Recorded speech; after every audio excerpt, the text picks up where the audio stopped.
Ji please continue करेंगे।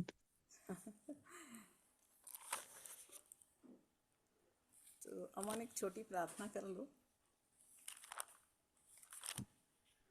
जी aunty जी, आइए प्रार्थना करेंगे। प्रेमी दयालु अनुग्रहकारी विलंब से कोप करने वाले अति करुणामय पिता परमेश्वर, राजाओं के राजा प्रभुओं के प्रभु, अपने उद्धार करता प्रभु यीशु मसीह के पवित्र और मीठे नाम से आपके अनुग्रह के सिंहासन के सन्मुख आते हैं प्रभु जी।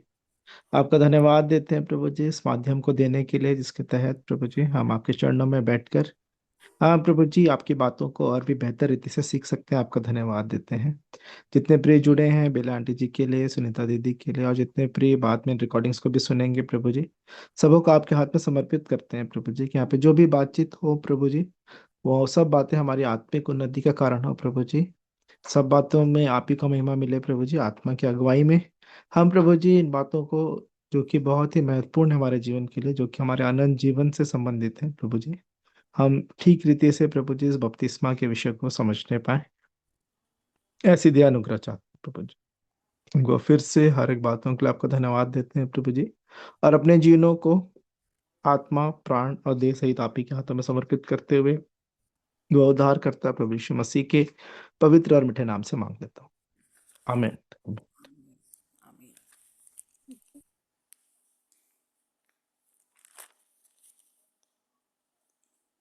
हम लोग इसी विषय को, कल के विषय को ही बात कर रहे थे। तो जैसे प्रेरितों के काम दूसरे अध्याय, आपका आवाज थोड़ा बहुत कम आ रहा है आंटी। प्रेरितों के काम दूसरा अध्याय, आ रही आवाज? हाँ थोड़ा आया है अभी, एकदम धीमा आ रहा है। मेरी आवाज आजकल इसमें ना कम आने लग गई, इसीलिए आजकल मैं बात नहीं कर पाती हूँ। हाँ, प्रेरितों के काम दूसरा अध्याय देखो।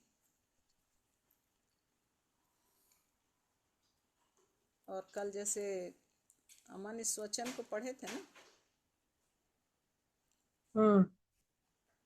उसके 36 और 37 पद को 38 पद तक पढ़ो।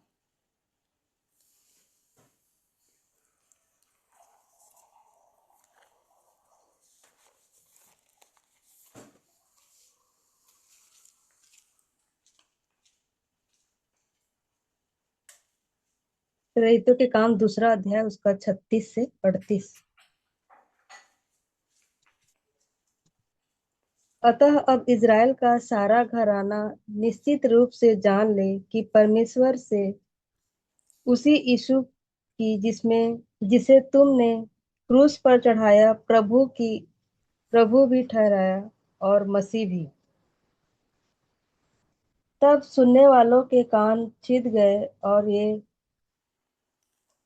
और पतरस और शेष प्रेरितों से पूछने लगे, हे भाइयों, हम क्या करें? पतरस ने उनसे कहा, मन फिराओ और तुम में से हर एक अपने अपने पापों की क्षमा के लिए यीशु मसीह के नाम से बपतिस्मा ले, तो तुम पवित्र आत्मा का दान पाओगे। हाँ, परमेश्वर पिता का धन्यवाद करते हैं। ये सुंदर वचन, जब प्रभु यीशु मसीह स्वर्गारोहण के द्वारा चले गए और यीशु मसीह ने कहा कि तुम ठहरे रहना जब तक मैं उस आत्मा को तुम्हारे बीच में ना भेज दूं। और जब पवित्र आत्मा उन पर आया, है ना, पहले अध्याय में उसके 8 पद में लिखा है, जब पवित्र आत्मा उन पर आया तो वो सब परमेश्वर के आत्मा से भर गए। और जब आत्मा से भर गए तब पतरस को परमेश्वर याव देता है, क्योंकि पतरस को मत्ती में प्रभु यीशु मसीह ने बोला कि तू पतरस है और मैं इस पतरस पर कलीसिया बनाऊंगा। और ये पतरस के द्वारा आरंभ हो रहा है। और क्या आरंभ हो रहा है कि यहाँ पर कह रहा है कि इस्राएल का सारा घराना निश्चित रूप से जान ले कि परमेश्वर ने उसी यीशु को जिसे तुमने क्रूस पर चढ़ाया, प्रभु भी ठहराया और मसीह भी। और जब ये सारी बातें पतरस उनके सामने, लोगों के सामने जब बोल रहा था, तब सुनने वालों के हृदय छिद छिद गए गए। और वे पतरस और शेष प्रेरितों से पूछने लगे, हे भाइयों, हम क्या करें? पतरस ने उनसे कहा, मन फिराओ और तुम में से हर एक अपने अपने पापों की क्षमा के लिए यीशु मसीह के नाम से बपतिस्मा ले। बपतिस्मा। तो बपतिस्मा पहला स्टेप नहीं है। मन फिराना। पहला स्टेप क्या है?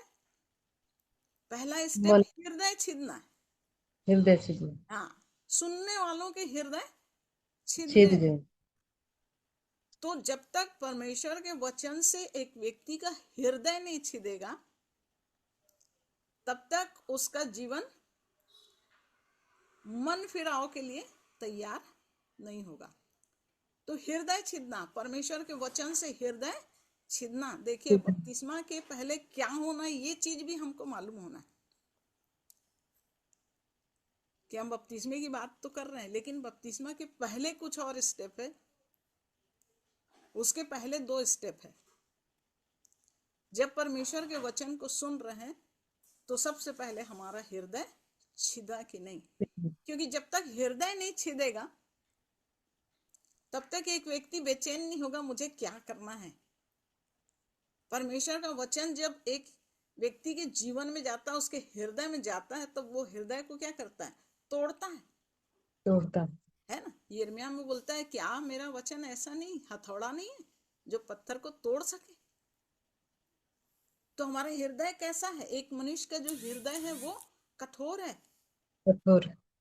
है ना। इसलिए जैसे 1:18 में क्या बोलता है, आओ हम आपस में बातचीत करें, तुम्हारे पाप चाहे लाही रंग के हो, उसको मैं ऊन की नाई श्वेत कर दूंगा, उसको हिम की नाई श्वेत कर दूंगा। तो प्रभु कह रहा है, मैं बातचीत करना चाहता हूं। और यहां पर पतरस कुछ नहीं कर रहा है। यहां पर पतरस, प्रभु यीशु मसीह इस पृथ्वी पे आया, क्या क्या किया और कैसे हमारे लिए अपनी जान दे दिया। और सिर्फ जान नहीं दिया, उसने जान दे के वो फिर से वापस जीवित हुआ और वापस वो स्वर्ग में चला गया, जिसको उन्होंने आंख से देखा था, जिसकी गवाही दे रहे थे, है ना। यीशु मसीह की गवाही भविष्यवाणी की आत्मा है, प्रकाशित वाक्य में लिखा हुआ है। तो ये पतरस यीशु मसीह की गवाही दे रहा था। और जब पतरस गवाही दे रहा था, तो सुनने वालों के हृदय छिद गए।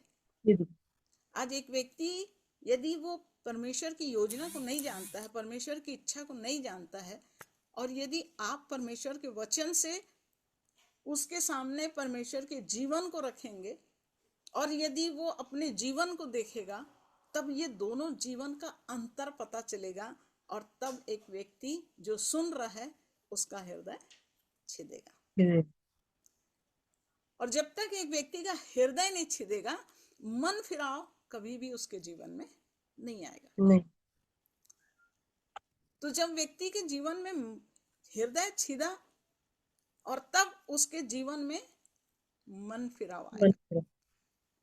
और तब यहां पर पतरस इस बात को कह रहा है, मन फिराओ। हृदय छिदा है तो क्या करो? मन फिराओ। और तुम में से हर एक अपने अपने पापों की क्षमा के लिए यीशु मसीह के नाम से बपतिस्मा ले। जब एक व्यक्ति अपने अपने पापों की क्षमा को मानने के लिए अपने मन को फिराता है, तब तीसरा स्टेप जो आता है वो है बपतिस्मा। लेकिन आज मसीही जीवन, आज शारीरिक रूप से जो जीवन क्रिश्चियंस के अंदर है, ईसाइयों के अंदर है,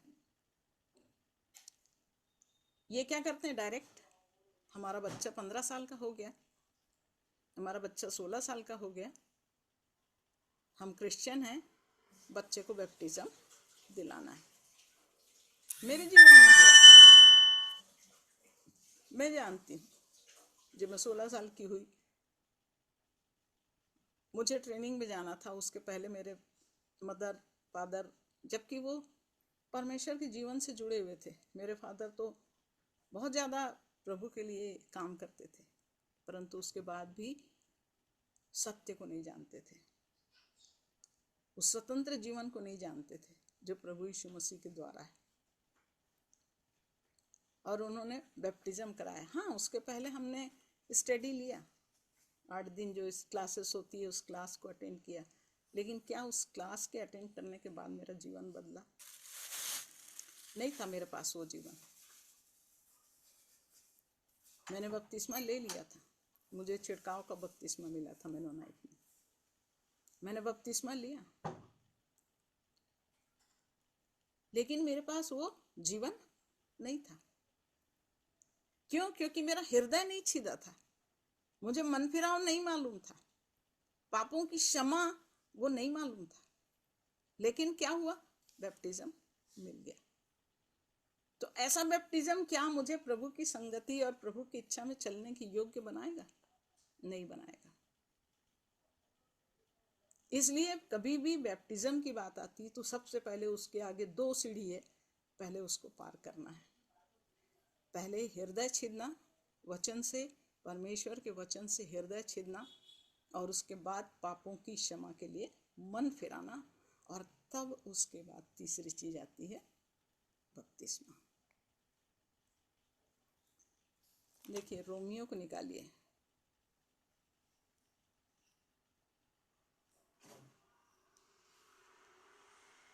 रोमियो 6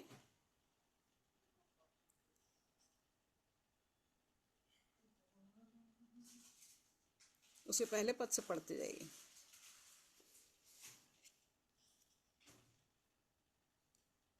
तो हम क्या कहें? क्या हम पाप करते रहें कि अनुग्रह बहुत हो? कदापि नहीं।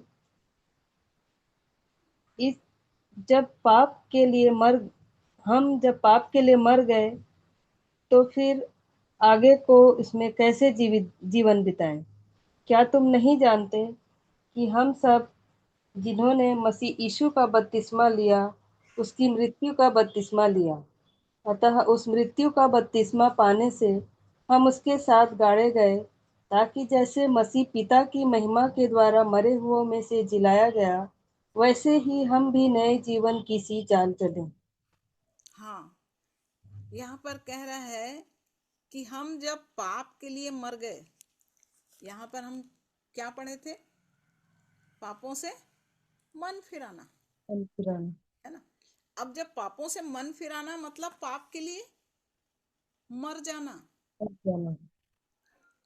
और तब यहाँ पर परमेश्वर का वचन कह रहा है कि हम जब पाप के लिए मर गए तो फिर आगे को उसमें कैसे जीवन बिताएं। तो क्या हम पाप के लिए मरे हैं? मैंने जाना कि मैं पापी हूं और मुझे पाप से मन फिराने की जरूरत है।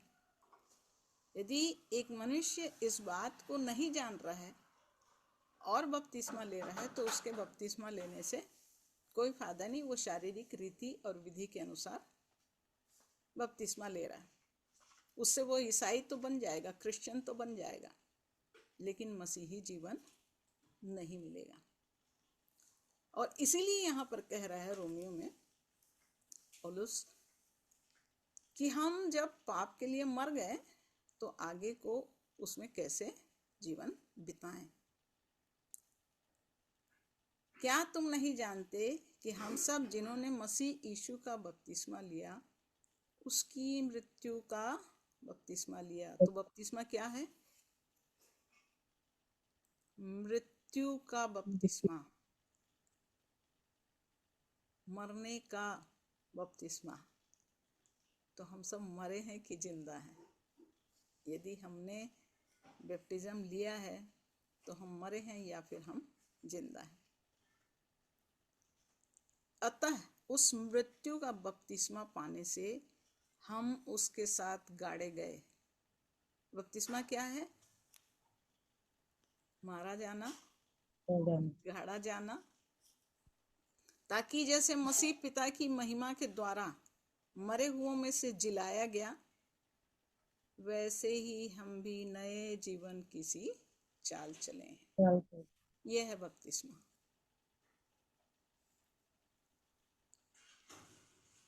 जब हमको डुबाया जाता है, मतलब एक मरे हुए व्यक्ति को क्या करते हैं हम? गाड़ देते हैं। गाड़ देते हैं, है ना। अब एक मरा हुआ व्यक्ति जिसको गाड़ देते हैं, तो उसको हम कहाँ गाड़ना, मतलब दफन करना, नीचे नीचे डालना, मिट्टी के अंदर डाल देना।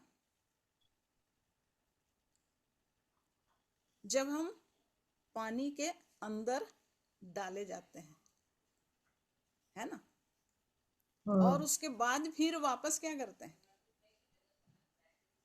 ऊपर आते हैं पानी के। फिर से ऊपर आते हैं। वो क्या शो करता है? यीशु नया जीवन। मसीह जैसे जिलाया गया, वैसे ही हम भी नए जिलाए। जीवन के लिए अब हमारा जीवन नए जीवन की चाल को चलना है। तो नए जीवन की चाल को चलना है तो 5वें पद में क्या बोलता है?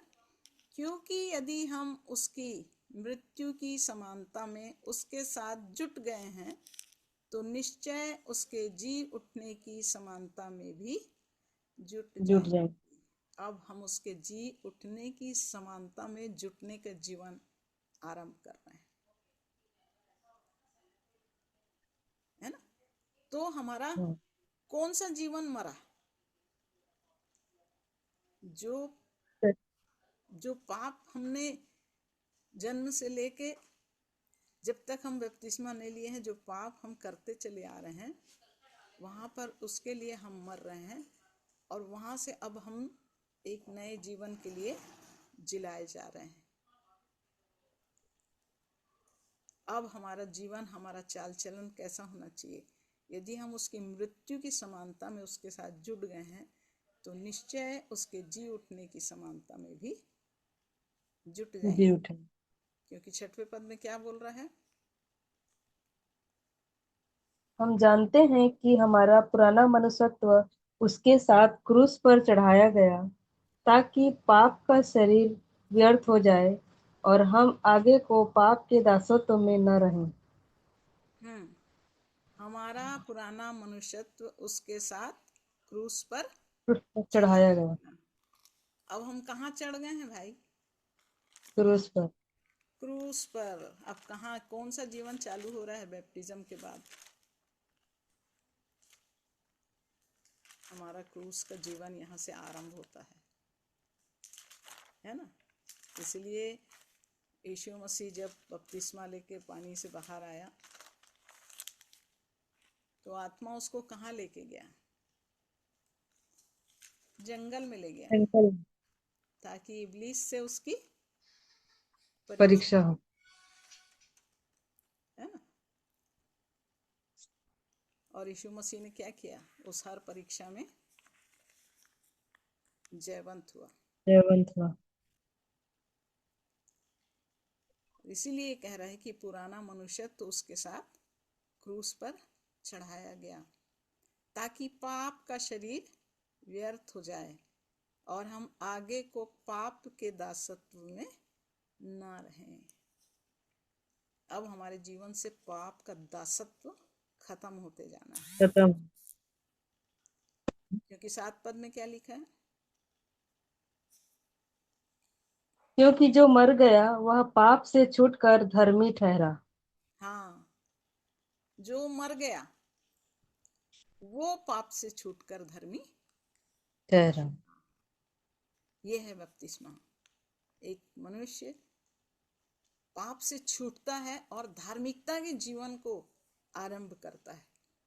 वो अब परमेश्वर की दृष्टि में धर्मी ठहरने के लिए अपने जीवन में तैयार होता है। और इसलिए यदि हम मसीह के साथ मर गए तो हमारा विश्वास यह है कि उसके साथ जिएंगे भी। जैसे मसीह मुर्दों में से जी उठा, जी उठ। ऐसे ही अब हमारे अंदर ये विश्वास जागृत होता है कि जैसे मसीह जी उठा ऐसे ही हम भी मसीह के साथ जी उठेंगे। यहाँ से वो अनंत जीवन की बातें आरंभ होती है। ये आरंभीकरण है। पुराना मनुष्यत्व मरना और नए मनुष्यत्व में आना, नए जीवन की सी चाल चलना। चल पहला तीमुथियुस उसका 2 अध्याय निकालिए।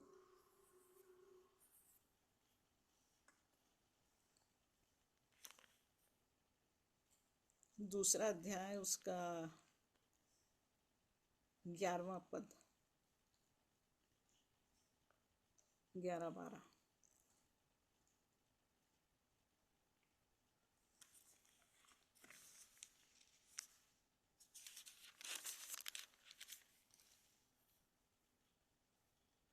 स्त्री को चुपचाप पूरी अधीनता से सीखना चाहिए।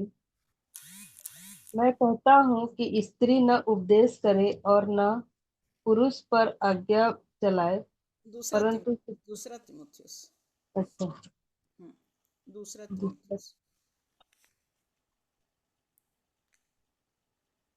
यह बात सत्य है कि यदि हम उसके साथ मर गए हैं तो उसके साथ जिएंगे भी। यदि हम धीरज से सहते रहेंगे तो उसके साथ राज्य भी करेंगे। यदि हम उसका इनकार करेंगे तो वह भी हमारा इनकार करेगा। यदि हम अविश्वासी भी हो तो भी वह विश्वास योग्य बना रहता है, क्योंकि वह आप अपना इनकार नहीं कर सकता।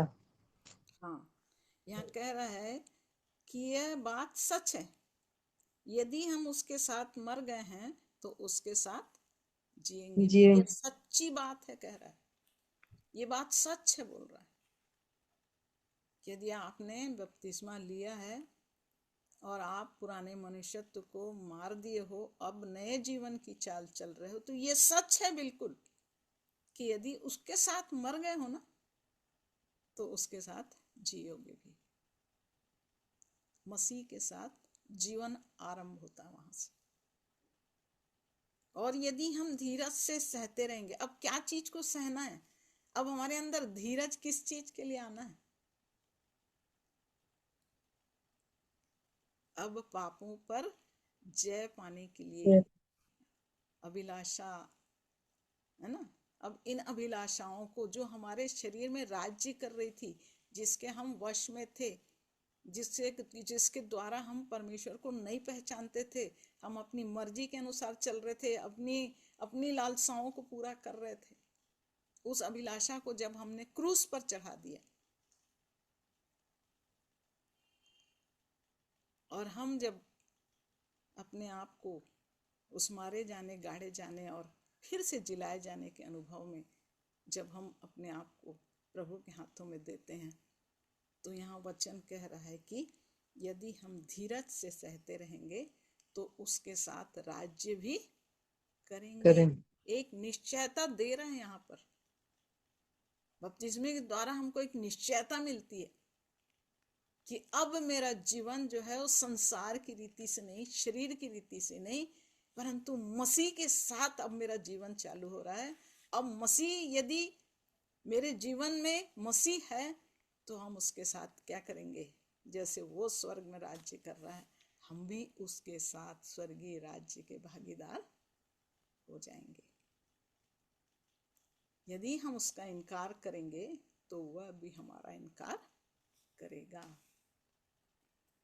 यदि हम बपतिस्मा लेके भी यदि हम प्रभु के पीछे चलने की इच्छा नहीं रखेंगे, यदि हम बदलाव नहीं चाहेंगे, यदि हम उसका इनकार करेंगे, तो वो हमारा इनकार एक दिन कर देगा। पृथ्वी पर हमको समझ में नहीं आएगा, लेकिन जैसे ही हम देह त्याग के आत्मा में पहुंचेंगे वहां पर, उस समय कहेगा मैं तुझे नहीं जानता। मत्ती 25 कहेंगे कि मैंने तो तेरे लिए ये किया प्रभु, मैं तो वो किया प्रभु, मैं तो ये किया प्रभु, हे कुकर्म करने वालों, मैं तुमको नहीं जानता। यदि हम इस जीवन को प्रभु के साथ चलने के लिए मसीह के उस क्रूस को, जो उसने मृत्यु को लिया है, वो मेरे पापों के बदले मेरे दंड को अपने ऊपर लिया है। यदि मैं इस बात को ग्रहण करती हूँ, इस बात को स्वीकार करती हूँ, और उसके बाद मैं अपने जीवन को धीरज के साथ सहते हुए अपने एक एक बुरे जीवन को, अपने एक एक बुरे चाल चलन को बदलते जाती हूँ। यदि हम धीरज के साथ सहेंगे तो हम उसके साथ राज्य भी करेंगे, ये परमेश्वर का वचन कह रहा है।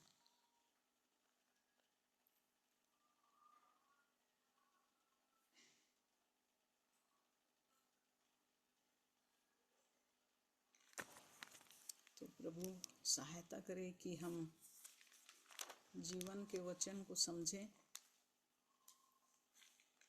इब्रानियों में भी लिखा हुआ है,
दो का 14 से पढ़िए। इब्रानी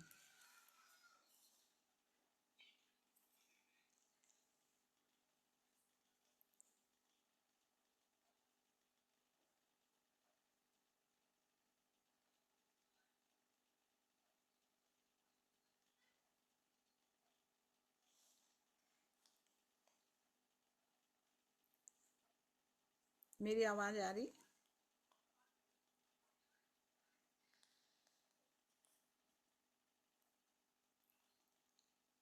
आवाज आ रही है सुनीता बहन? मेरा ही बंद है। अच्छा, मेरी आवाज आ रही है ना? हाँ, आ रही है इब्रानी 2 का 14 पढ़िए। जी।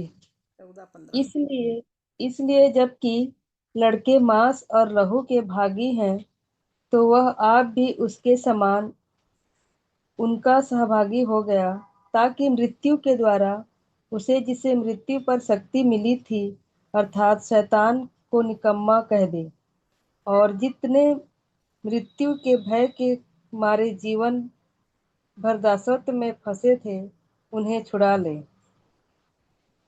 है ना, यहाँ पर लिख रहा है प्रभु यीशु मसीह कैसे जय पाया। लिखा है कि लड़के मांस और लहू के भागी हैं, तो वह आप भी उनके समान उनका सहभागी हो गया। हो गया। देहधारी रूप लेके वो आ गया पृथ्वी पे। और क्यों आया पृथ्वी पे मनुष्य बन के? मृत्यु के द्वारा उसे जिसे मृत्यु पर शक्ति मिली थी। मनुष्य का जीवन पाप के कारण मृत्यु के हाथों में था, और मृत्यु की शक्ति किसके पास थी? मृत्यु पर शक्ति मिली थी, अर्थात शैतान को निकम्मा कर दे। निकम जो शैतान के हाथ में था ये अधिकार, तो वो पुत्र बन के आया, मांस और लहू का भागी हुआ बोल रहा, और मृत्यु की शक्ति को अर्थात शैतान को निकम्मा किया। और जितने मृत्यु के भय के मारे जीवन भर दासत्व में फंसे थे, उन्हें उन्हें छुड़ा ले। छुड़ा ले। वो हमको छुटकारा देने के लिए आया, क्योंकि हम कहाँ थे? दासत्व में फंसे हुए थे। इसी दासत्व से हमको निकालना चाहता है। और इसी दासत्व से निकलने के लिए पहला स्टेप हृदय छीनना है, दूसरा स्टेप मन फिराना है पापों की क्षमा के लिए, और तीसरा स्टेप हमको बपतिस्मा लेना है और मसीह के साथ हमको इस मसीही जीवन में चलते चले जाना है, जयवंत होते हुए, हमको धीरज से सहते हुए उसके साथ चलना है, ताकि हम जैसे वो स्वर्ग में राज्य कर रहा वैसे हम भी उसके साथ उस राज्य में पहुंचाए जाएं। तो हम उस बपतिस्मे को लेके क्या हम अपने जीवन में आगे बढ़ रहे हैं? इस बपतिस्मे को क्या हम जान रहे हैं? इस बपतिस्मे को क्या हमने लिया है? क्योंकि ये सहने वाली जो चीजें हैं, वो सहना क्या चीज है? वो सहना हम क्या चीज सहना है? गलाती 5 और उसका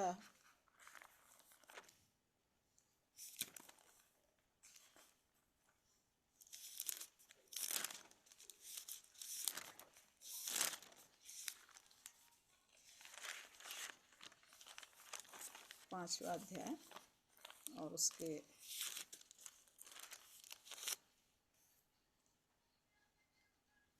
17 पद से पढ़िए,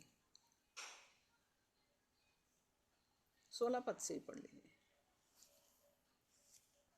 पर मैं कहता हूँ, आत्मा के अनुसार चलो तो तुम शरीर की लालसा किसी रीति से पूरी न करोगे, क्योंकि शरीर आत्मा के विरोध में और आत्मा शरीर के विरोध में लालसा करता है, और ये एक दूसरे के विरोधी हैं, इसलिए कि जो तुम करना चाहते हो वह न करने पाओ।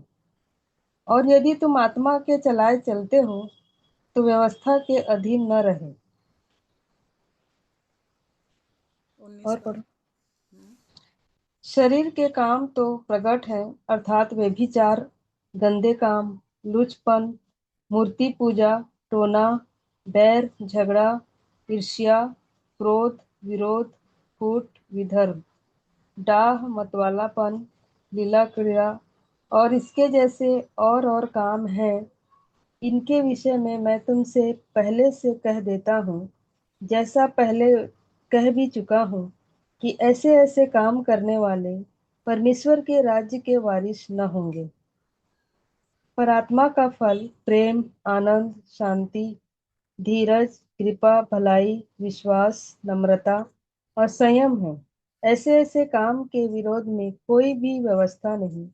और जो मसीह यीशु के हैं, उन्होंने शरीर को उसकी लालसाओं और अभिलाषाओं समेत क्रूस पर चढ़ा दिया है। यहाँ पर कह रहा है कि आत्मा के अनुसार चलो तो तुम शरीर की लालसा किसी रीति से पूरी ना न करोगे। कर बपतिस्मा हमारे जीवन में शरीर की लालसाओं को समाप्त करना और करता है। आत्मा के जीवन को आरंभ करना है ना। क्योंकि यहाँ पर क्या कह रहा है 17 पद में? शरीर आत्मा के विरोध में और आत्मा शरीर शरीर के के विरोध। विरोध में लालसा करता है। जब हम संसारिक रीति से शरीर के अनुसार चल रहे हैं तो हम आत्मा में क्या है? आत्मा में मरे हुए हैं। अरे हो। एक व्यक्ति आत्मिक रीति से मरा हुआ है और इसलिए वो किस में है? वो सिर्फ शरीर में जी रहा है। और शरीर क्या कर रहा है? शरीर हमेशा आत्मा का विरोध करता है। लेकिन जब एक व्यक्ति बपतिस्मा लेता है तो अब वो शरीर के लिए मरता है और आत्मा के लिए जीवन आरंभ करता है। तो शरीर के लिए मरना क्या है? यहाँ 19 पद से इस बात को बता रहा है, शरीर के काम तो प्रकट हैं, अर्थात व्यभिचार, गंदे काम, लुचपन, मूर्ति पूजा, टोना, बैर, झगड़ा, ईर्ष्या, क्रोध, विरोध, फूट, विधर्म, डाह, मतवालापन, लीला क्रीड़ा, ये सारे क्या हैं? शरीर के काम हैं। और जब एक व्यक्ति मन फिराता है पाप से, ये सब पाप है, शरीर का काम पाप है जो शरीर में कर रहा है एक मनुष्य, वो पाप कहलाता है। रोमियो 7 में कहता ना कि जब व्यवस्था आई तो पाप जी गया और मैं मर गया। मर गए। तो जब व्यवस्था आई मतलब वो वचन मेरे जीवन में आया, तब मुझको मालूम हुआ कि पाप क्या चीज है। उसके पहले हम पाप कर रहे थे, हमको मालूम था क्या? नहीं। नहीं मालूम था। हम तो हर वो काम कर रहे थे जो शरीर की रीति से था। लेकिन जब वचन आया, व्यवस्था का अंत कौन है? मसीह यीशु है। मैं व्यवस्था को लोप करने नहीं आया, उसको पूरा करने आया हूँ। पूरा किया, यीशु मसीह ने आके उसको पूरा किया।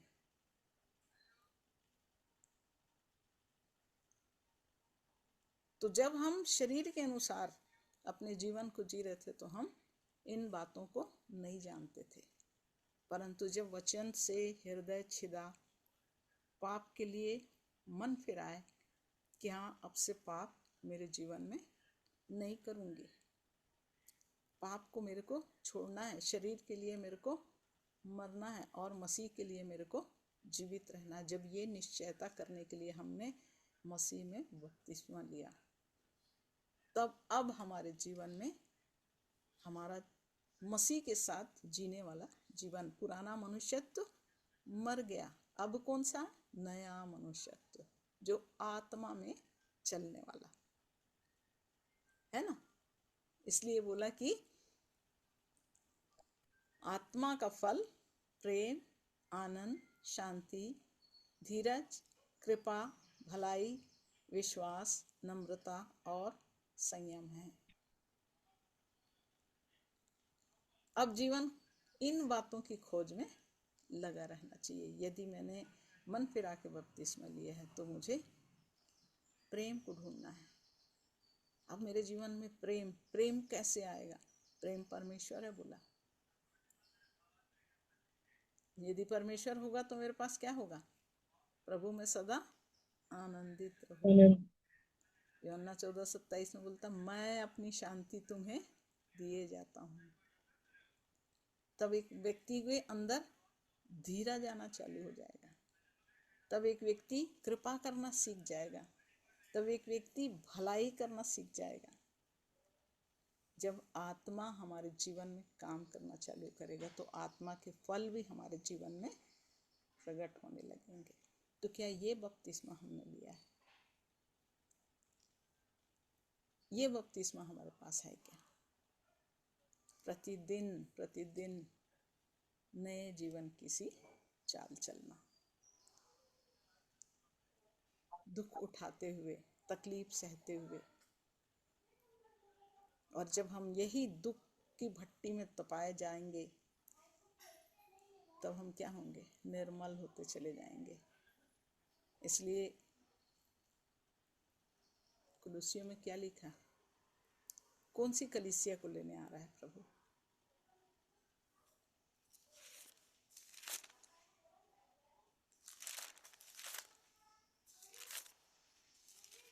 कुलुसियों 1 अध्याय,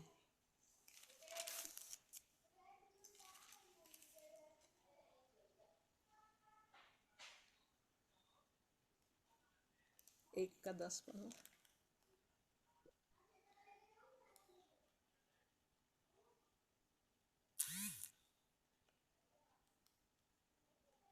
कुलुसी ना। 1 अध्याय उसका 10वां पद। ताकि तुम्हारा चाल चलन प्रभु के योग्य हो और वह सब प्रकार से प्रसन्न हो और तुम में हर प्रकार से भले कामों का फल लगे और तुम परमेश्वर की पहचान में बढ़ते जाओ। अब क्या है? चाल चलन कैसा होना है? 4 बात है इसमें। पहली बात क्या है? चाल चलन प्रभु के योग्य प्रभु के योग्य है ना। और जब प्रभु के योग्य चाल चलना चालू कर देंगे हम, तो लिख रहा है वो सब प्रकार से प्रसन्न हो। जब हम प्रभु के योग्य चाल चलन चालू करेंगे तब परमेश्वर हमसे प्रसन्न होगा और तब हमारे जीवन में क्या होगा? भले कामों का फल। इसलिए हम देख रहे थे ना, आत्मा के फल। कृपा आएगी, भलाई आएगा, विश्वास आएगा, नम्रता आएगी, संयम आएगा। वो क्या है? प्रेम के अंदर के फल हैं। सब प्रकार से भले कामों का फल। और तुम परमेश्वर की पहचान में बढ़ते जाओ। तो क्या हमारे जीवन में ये बातें हैं? इन बातों से हमको अपने आप को जांचना है ना? और उसके 22 पद को पढ़िए।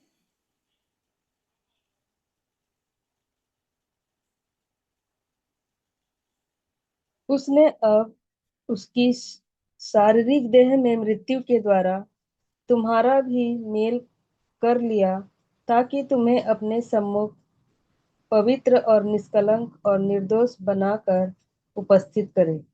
हाँ, अब क्या किया? जो यीशु मसीह ने क्रूस पर बलिदान दिया, मृत्यु को लिया अपने ऊपर, तो क्या किया? तुम्हारा मेल कर लिया वो। और जब हम मेल करते हैं, यीशु मसीह के साथ हमारा मेल होता है, तो लिखा है तुम्हें अपने सन्मुख पवित्र, निष्कलंक और निर्दोष बनाकर उपस्थित करे। बपतिस्मे के बाद हमारा जीवन जो है, मसीही जीवन, प्रभु की उपस्थिति में चलने वाला जीवन बनना है। और तब प्रभु हमारे जीवन को पवित्र करेगा, निर्दोष करेगा, निष्कलंक करेगा। और तब यहाँ 26 पद में देखिए,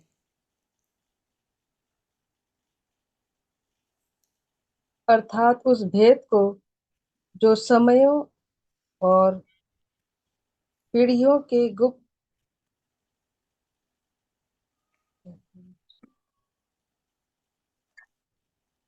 अर्थात उस भेद को जो समयों और पीढ़ियों से गुप्त रहा, परंतु अब उसके उन पवित्र लोगों पर प्रकट हुआ है। 27 पद, जिस पर परमेश्वर ने प्रकट करना चाहा कि उन्हें ज्ञात हो कि अन्य जातियों में उस भेद की महिमा का मूल्य क्या है, और यह है कि मसीह जो महिमा का आशा है तुम में रहता है। जो समयों और पीढ़ियों से गुप्त रहा बोल रहा है। पहले हम नहीं जानते थे, मसीह के भेद को नहीं जानते थे। प्रभु यीशु मसीह बोलते थे, लेकिन प्रभु कौन है, यीशु कौन है, मसीह कौन है, इसको हम नहीं जानते थे। पर जैसे ही हम बपतिस्मा लेके पुराने मनुष्यत्व को छोड़ के अब मसीह के चाल चलन में आते जाते हैं, और जैसे मसीह से हमारा मेल मिलाप हो जाता है, तो प्रभु हमको कैसे पवित्र बनाता है, निर्दोष बनाता है, निष्कलंक बनाना चालू करता है। तब हमको यहाँ वचन कह रहा है कि उस भेद को जो पीढ़ियों से गुप्त रहा है, अब हमारे लिए गुप्त नहीं है। नहीं। अब भेद खुल गया। यहाँ पर हमारे जीवन में मसीह जो भेद था वो खुल गया। अब हमको मसीही जीवन की बातों को बताना चालू कर दिया। अब मसीह का जीवन क्या है वो हमको मालूम हो गया। पहले गुप्त था, समयों पीढ़ियों से वो गुप्त था। अब उसके उन पवित्र लोगों पर प्रकट हुआ जिन पर परमेश्वर ने प्रकट करना चाहा कि अन्य जातियों में उस भेद की महिमा का मूल्य क्या है, और वो ये है कि मसीह जो महिमा की आशा है तुम में रहता है। कहाँ रहता है मसीह? मुझ में। हमारे अंदर, ये भेद, ये रहस्य है। और मसीह यदि मेरे अंदर है तो जब हम जाएंगे पृथ्वी से तो मसीह हमारे साथ कहाँ होगा? जहाँ वो होगा वहाँ हम भी होंगे।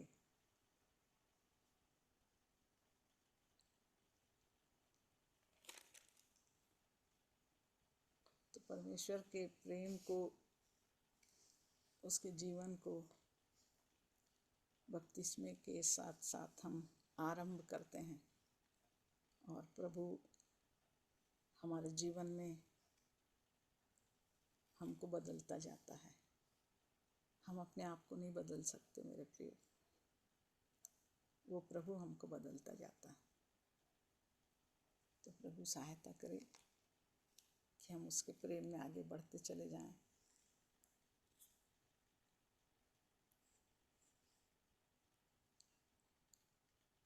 सुनीता बहन, आपको अवसर होगा और आप अंतिम प्रार्थना भी करोगे। जी, सचमुच में परमेश्वर पिता का धन्यवाद हो सुंदर संगति के लिए। एक बार फिर से परमेश्वर ने जो है आज के दिन में हम सबको एकत्र किया कि हम वचन को सीख पाए हैं, और अद्भुत वचन, अद्भुत विषय को लेकर जो है परमेश्वर अपनी भेद की बातों को आज खोला है। इसके लिए मैं परमेश्वर पिता का धन्यवाद देती हूँ। आंटी के लिए भी, जो भी बहुत ही अद्भुत रहस्य की बातों को हमारे बीच में उन्होंने कहा है, और जो भी प्रकाशन उनको परमेश्वर दिए हैं उन बातों को हमारे बीच में रखी हैं। इसके लिए मैं परमेश्वर पिता का धन्यवाद देती हूँ कि सचमुच में बपतिस्मा का सही अर्थ क्या है, वचन के द्वारा जो है आज बहुत ही अच्छी तरीके से मैं सीख पाई, आशीषों को मैं पाई हूँ। और सचमुच में सबसे पहला जो उसका स्टेप है, हृदय हमारा छिदना चाहिए। और ये हृदय यदि छिदता है तभी हम अपने पापों की क्षमा के लिए हम मन को फिराते हैं और बपतिस्मा लेते हैं। और जब बपतिस्मा हम लेते हैं तो हम प्रभु यीशु मसीह के साथ जैसे मारे जाते हैं वैसे हम जी भी उठेंगे। परमेश्वर जो है इन वचन के माध्यम से बहुत सारी बातों को दिखाया है कि हमारे शरीर के काम कैसे होते हैं, और जब हम शरीर के कामों को छोड़ते हैं और हम आत्मा की रीति पर चलते हैं तो आत्मा के फल हमारे जीवन में दिखने लगते हैं, और हम उसके अनुसार हम चलते हैं। और हमारा चाल चलन जो है प्रभु यीशु मसीह को फिर यदि हम उसके अनुसार चलते हैं तो वो हमारे चाल चलन से प्रसन्न होते हैं और हमारे जीवन से वो भले काम को प्रकट करते हैं। क्योंकि सच में वो जो है हमारे लिए जो है वो देह धारण करके हमारे लिए इस दुनिया में आए हैं, और वैसे ही रूप लेकर उन बातों को जब उन्होंने सहा है तो आज उसी तरह हमें भी सहना चाहिए। तो अद्भुत वचनों के लिए मैं परमेश्वर पिता का धन्यवाद देती हूँ, और आंटी का भी धन्यवाद देती हूँ कि बहुत ही अद्भुत रीति से उन्होंने वचन को बताया है। आइए हम लोग प्रार्थना में जाएंगे। Hallelujah, hallelujah. धन्यवाद जीवित अनुग्रहकारी दयालु प्रेमी पिता परमेश्वर, उद्धारकर्ता मुक्तिदाता प्रभु यीशु मसीह के पवित्र मीठे नाम से हम आपके चरणों के निकट में आते हैं। आपको हम हृदय से धन्यवाद और धन्यवाद देते हैं पिता, आज के इस दिन के लिए। हम प्रत्येक के जीवन में आपने इस दिन को जोड़ा, हमें भला चंगा रखा, जीवित रखा पिता, और इस योग्य बनाया प्यारे प्रभु जी की एक बार फिर से प्रभु जी हम आपकी इस अद्भुत भेद भरी रहस्य बातों को हम सीखने के लिए प्रभु जी यहाँ पर बैठे हैं। भले ही हम दो या तीन क्यों ना हो प्रभु जी, लेकिन आपकी उपस्थिति हमारे बीच में है प्यारे प्रभु जी। और आप इस वचन को प्यारे प्रभु जी आपने अद्भुत रीति से खोला है कि हम इन विषयों को प्रभु जी अच्छी तरीके से हम नहीं जान पाए थे पिता, लेकिन आपने हमें इस वचन को खोला है हमारे बीच में और बताया है प्यारे प्रभु जी कि सच में प्यारे प्रभु जी यदि हम बपतिस्मा लेते हैं तो पिता हमारा हृदय छिदना चाहिए प्रभु जी, और हमें पापों से क्षमा और मन फिराना चाहिए उसकी क्षमा के लिए प्यारे प्रभु जी, तभी हम बपतिस्मा ले सकते हैं पिता। यदि हमारा इसी तरह से बपतिस्मा हुआ है तो हम आत्मा के रीति से हम चल सकते हैं प्यारे प्रभु जी। और जब हम आत्मा के अनुसार चलते हैं पिता तो आत्मा और शरीर दोनों के विरोध में रहते हैं प्यारे प्रभु जी। हम शरीर के कामों को छोड़ते हैं प्यारे प्रभु जी, और उसमें ही पाप के द्वारा हम मरते हैं प्यारे प्रभु जी। और यदि हम मरते हैं तभी हम आत्मा के अनुसार चलते हैं प्यारे पिता। इसलिए होने दीजिए प्यारे प्रभु जी कि हम जब बपतिस्मा ले चुके हैं प्यारे प्रभु जी, और हमारे जीवन में जब आप वचनों को, अपने भेद की, इस रहस्य की बातों को आप जब खोल रहे हैं तो हमारे जीवन में पिता वो शरीर के जो काम है पिता वो नहीं होने चाहिए प्यारे प्रभु जी। हम शरीर के अनुसार चलते थे, हम नहीं जानते थे वचन क्या है, बपतिस्मा क्या है, पाप क्या है प्रभु जी, क्षमा कैसे मिलती है, इन बातों को। जबकि आप एक एक शब्दों को, एक एक अर्थों को आप प्रभु जी आप बता रहे हैं। इसलिए होने दीजिए प्यारे प्रभु जी कि हमारे जीवन में पिता वो शरीर के जितने भी काम है वो प्रभु जी छूटना चाहिए प्यारे पिता, उससे हम जय पाने वाले हो सके पिता, ताकि हमारे जीवन में वो आत्मा के फल दिखने पाए प्यारे प्रभु जी। क्योंकि आप नहीं चाहते हैं प्यारे पिता कि हम फिर प्रभु जी आपके उस राज्य में हम जाएं, आप यही चाहते हैं प्रभु जी। इसलिए इस वचनों को पिता आप अच्छी तरीके से हमें आप दिखा रहे हैं, बता रहे हैं, सिखा रहे हैं। इसके लिए हम आपका हृदय से धन्यवाद और धन्यवाद करते हैं प्यारे प्रभु जी कि आप हमें प्रभु जी अपने साथ में ही रखना चाहते हैं प्रभु जी, हमें आपसे अलग नहीं रखना चाहते हैं पिता। इसके लिए आप जैसा चाहते हैं वैसे ही प्रभु जी हम आपके वचन के अनुसार अपने जीवन को ढालने वाले हो सके। इस वचन को जब हम सुनते हैं तो सुनकर हम उसका अनुसरण करने वाले हो सके, हमारे हृदय छिदने पाए प्यारे प्रभु जी। हमारे हृदय में, हमारे जीवन में जहां पर भी अंधकार की बातें हैं, शरीर के काम है, उसे हम छोड़कर पिता मन फिराकर हम आपकी ओर आगे बढ़ने वाले हो सके, अपने जीवन को अंश अंश करके बदलने वाले हो सके प्यारे प्रभु जी। क्योंकि पिता आपने हमें अपने स्वरूप और समानता में बनाया पिता, हम समानता में तो नहीं हो पाए, स्वरूप में जरूर है प्यारे प्रभु जी, लेकिन आप अंश अंश करके आप हमें अपनी समानता में बनाना चाहते हैं प्यारे प्रभु जी। अपनी आत्मा जब आपके अंदर, हमारे अंदर है प्यारे प्रभु जी, वही आत्मा जो प्रभु यीशु मसीह को जिलाया, वही आत्मा जो हमारे अंदर रहता है प्यारे प्रभु जी, तो हमारे जीवन में किसी भी प्रकार के पिता वो लालसा अभिलाषा की बातें नहीं होनी चाहिए प्रभु जी। इसलिए अद्भुत वचन के लिए धन्यवाद देते हैं प्रभु जी। भैया मन के परिवार के लिए भी धन्यवाद देते हैं पिता, जबकि फिर से उन्होंने प्रभु जी इस ग्रुप को चालू किए हैं प्यारे प्रभु जी कि हम आपके वचन की बातों को सीख पा रहे हैं, इसके लिए हम धन्यवाद देते हैं। आंटी के लिए भी हम धन्यवाद देते हैं पिता, उनके भी तबीयत को आपने अच्छा रखा है, इसके लिए हम धन्यवाद देते हैं। ज्योति आंटी के लिए भी हम धन्यवाद देते हैं कि पहले से ठीक है, जो भी शारीरिक दुर्बलताएं कमजोरियां हैं उनके शरीरों में आपके नाम से वो ठीक होने पाए प्यारे प्रभु जी। हम सबको पिता आपने अच्छा रखा है, इसके लिए हम धन्यवाद देते हैं। घर परिवार के और भी जितने लोग हमारे प्रियजन हमसे दूर रहते हैं उन सब के भी आप संग और साथ होइए प्यारे प्रभु जी। इस ठंड के मौसम में हर दुख तकलीफ से, बीमारी से आप सभी को बचा करके रखें पिता, संभाल करके रखें प्यारे प्रभु जी। हर एक के जीवन में आपके वचन की उपस्थिति होने पाए प्यारे प्रभु जी, वचन के अनुसार हर एक का जीवन चलने पाए प्यारे प्रभु जी। इस रात की बेला में हम प्रत्येक को आपने ये अवसर प्रदान किया है, इसके लिए एक बार मैं फिर से आपका धन्यवाद करती हूँ पिता। आगे आने वाले दिनों में भी पिता और भी लोग इस ग्रुप में जुड़ सके और ये ग्रुप प्रभु जी और भी अधिक से अधिक चलने वाला हो सके पिता। इस ग्रुप के माध्यम से आप अपनी अद्भुत भेद की बातों को हम तक पहुंचाते हैं, इसके लिए मैं आपका हृदय से धन्यवाद करती हूँ। और आगे के समय में पिता इस रात में हम प्रत्येक की आत्मा प्राण देह को आपके हाथों में समर्पित करते हुए इस प्रार्थना को उद्धारकर्ता मसीह यीशु के नाम से मांग लेते हैं, आमीन। आमीन आमीन। प्रभु की प्रार्थना कर लेंगे। हे हमारे पिता, आप जो स्वर्ग में अब हैं, जो स्वर्ग में आपका नाम पवित्र आपका माना, नाम पवित्र मानना चाहे, आपका आपका राज्य, राज्य आए, आपकी इच्छा आपकी इच्छा स्वर्ग स्वर्ग में पूरी में होती है, वैसे इस वैसे पृथ्वी ही पृथ्वी पर पर भी पूरी। आज हमारे दिन भर की जो रोटी आज हमें, और और जिस जैसे प्रकार हमने अपने अपराधियों को क्षमा किया हमने किया वैसे ही वैसे आप आप भी हमारे हमारे पास अपराधों को क्षमा करें और हमें हम- परीक्षा में न ला, परंतु बुराई से बचा, क्योंकि राज और पराक्रम और महिमा सदा आपकी की है। आमीन आमीन आमीन। जय मसीह की। जय मसीह की। शालोम। Shalom shalom.